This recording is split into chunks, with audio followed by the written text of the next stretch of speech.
talking to you today about Avengers Age of Ultron, specifically Black Widow.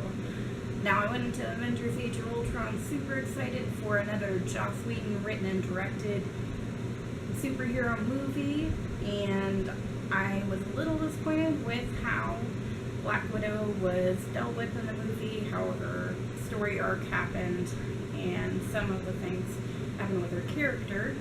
So I'm going to be talking about those today, and there are going to be a few spoilers. If you haven't seen the movie, I would recommend maybe seeing that first, but you've been warned. First thing I wanted to talk about was the background flashback for Black Widow.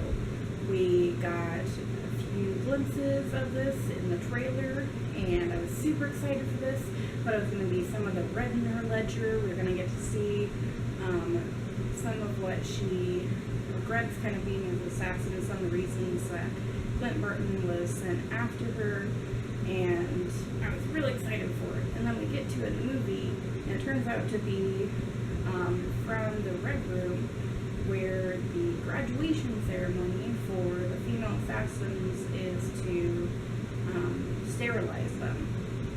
Now, I understand why this would be something dramatic that would stay with her, but to have that picked as her one background thing that we got to glimpse, the one character, well, I guess also the two new characters we got introduced in the movie haven't had their own movies either, but Black Widow hasn't had her own movie. We finally got some background for her. The background is that she's sterile, and not only that, it leads to her, one, suggesting to Hulk that she and Hulk run away together, because they're both monsters, because she's sterile.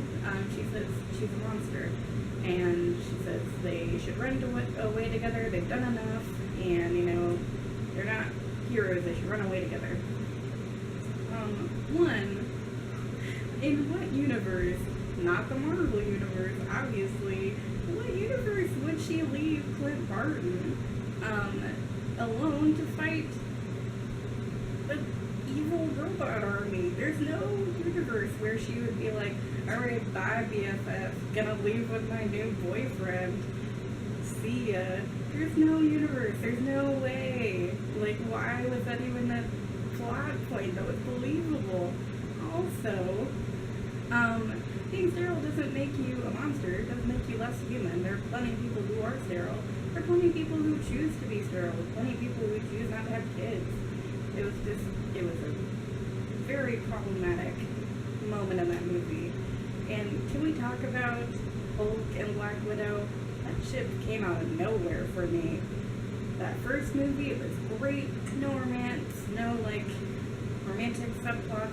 A little bit with Pepper Potts and Iron Man. Not too much. This movie, every other scene seemed like a, oh, you and Hulk, oh, Black Widow, you pretty person. I don't know. Neither of those things actually happened.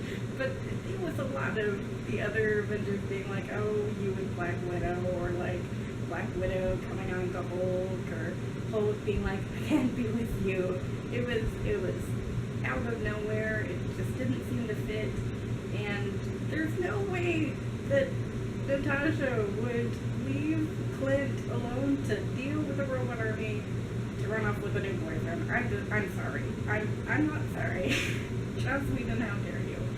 I love Joss Whedon. Normally, this just seemed like a really weird series of choices about Black Widow. And I'm hoping when she gets her own film, because they're in talks about her film, that maybe will be redeemed. We'll get to see some of that red in her ledger. We'll get to see her kicking more butt. Maybe she'll finally get merch. Who knows? Maybe I'll get to have a Black Widow t-shirt, because that would be awesome. Leave your thoughts in the comments.